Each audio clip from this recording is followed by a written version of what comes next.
político en el Congreso de la Nación.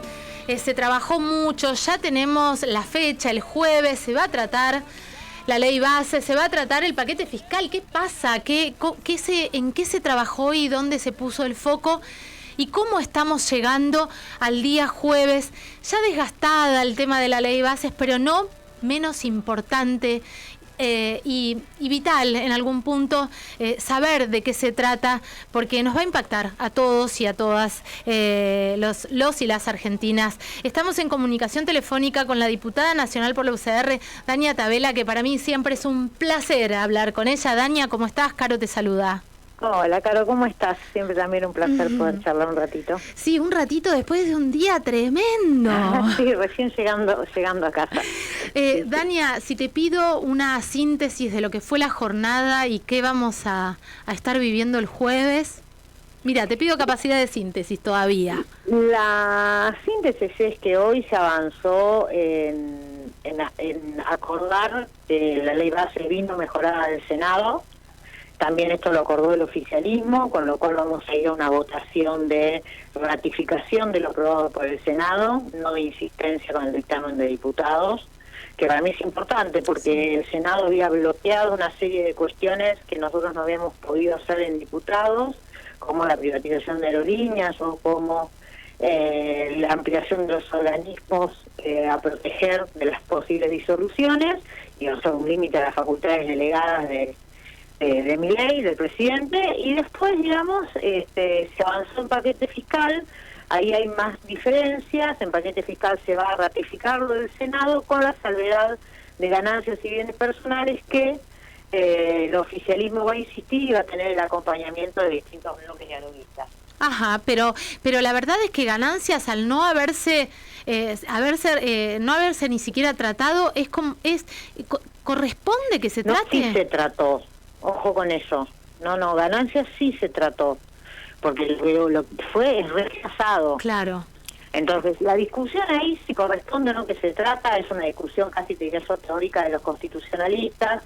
Algunos dicen que el rechazo es que el rechazo ya indica que no se puede adicionar, sí. Otros dicen que el rechazo es una corrección y que se puede volver a insistir. Ajá. Como en esto no hay un acuerdo, lo que va a pasar es que todo esto, tanto el juego de ganancias como bienes personales, se va a terminar judicializando. Claro. Va a haber medidas cautelares, porque la verdad que esto no está claro, y cuando hay conflicto de poderes o de interpretación de la Constitución Nacional, le toca a la Corte Suprema de Justicia definir esa interpretación, así que bueno, se votará y se verá después. Dania, la ley bases tuvo muchas modificaciones, hay cosas que se sacaron, como bien lo decías recién, que genera cierto alivio en cierto modo, pero que se haya modificado no quiere decir que sea una ley que realmente en su totalidad, para los que la votaron, no para los que la rechazaron de plano, sea una ley que beneficia a todos los argentinos. Estamos hablando de una ley que tiene riesgos. Creo que es una ley que no cambia, que no va a terminar generando en particular ningún beneficio a el común de la ciudadanía. Lo que pasa es que la ciudadanía está en un momento de ahogo tal que este relato de que la ley bases va a movilizar la economía, la verdad que hay una parte importante de la ciudadanía que lo quiere escuchar y que quiere tener esperanza en eso. Claro. Yo la verdad que la miro, la digo, vos has sido muy crítica de la primera versión, un poco menos de la segunda, ya en esta creo que ya está bastante corregida. La verdad es que yo creo que tiene un montón de deficiencias, un montón de cuestiones que generan inseguridad jurídica, un montón de cosas que van a ser cuestionables en la justicia, otras que no van a ser imposibles de implementar o impracticables, porque no se trata solamente de tener la ley, después hay que poder gestionar. Bueno, ahora probablemente el Ejecutivo tenga la ley. Bueno, hay que reglamentarla, hay que poder gestionar con esa ley. La verdad que hoy el Ejecutivo está demostrando tener una incapacidad de gestión en la mayoría de las áreas que es escandalosa. Entonces, bueno, habrá que ver cómo esto después repercute en esa implementación, ¿no? Bueno, y estás diciendo algo que es tremendo, porque digo, hace meses que estamos con esto, que tenemos todas las miradas puestas en esta ley bases, que además ya a esta altura ni sabemos lo que se va a votar nosotros, digo los ciudadanos, las personas que estamos como espectadores de una cosa que se estiró, que no nos va a beneficiar, que en algunas cosas realmente es compleja la ley bases. A mí me asusta mucho, por más que se acoten las facultades delegadas, es una barbaridad.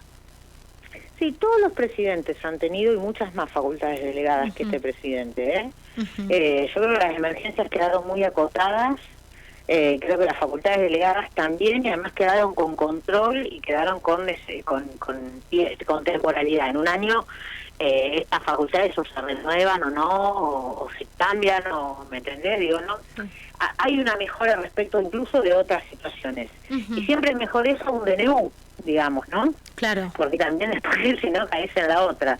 Yo lo que creo es que sí, efectivamente, hay cosas que no nos van a cambiar la realidad del día a día.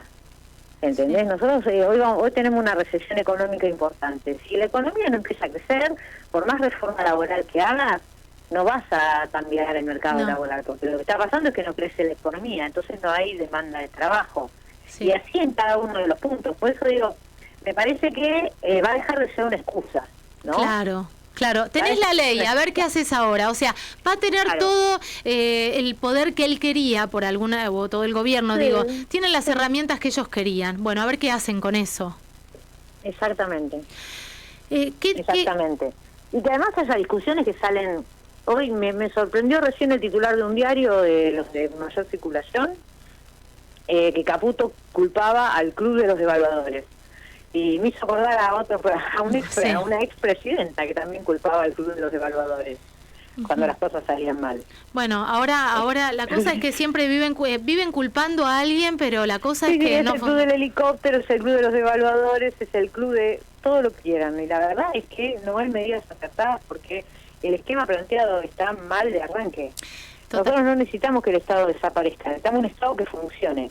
Y si vos vas a poner en los ministerios o a cargo de las principales responsabilidades de gente que no tiene ni idea de cómo funciona, obviamente que no va a funcionar. Dania, en paralelo a la ley bases están pasando cosas que son gravísimas y que quedan como tapadas. Es impresionante porque con la batería de información que tenemos, esta sobreinformación, nos olvidamos que el patrocinar, por ejemplo, está trabajando con muy pocos empleadas, abogadas que acompañan a niñeces y a mujeres en estado de vulnerabilidad.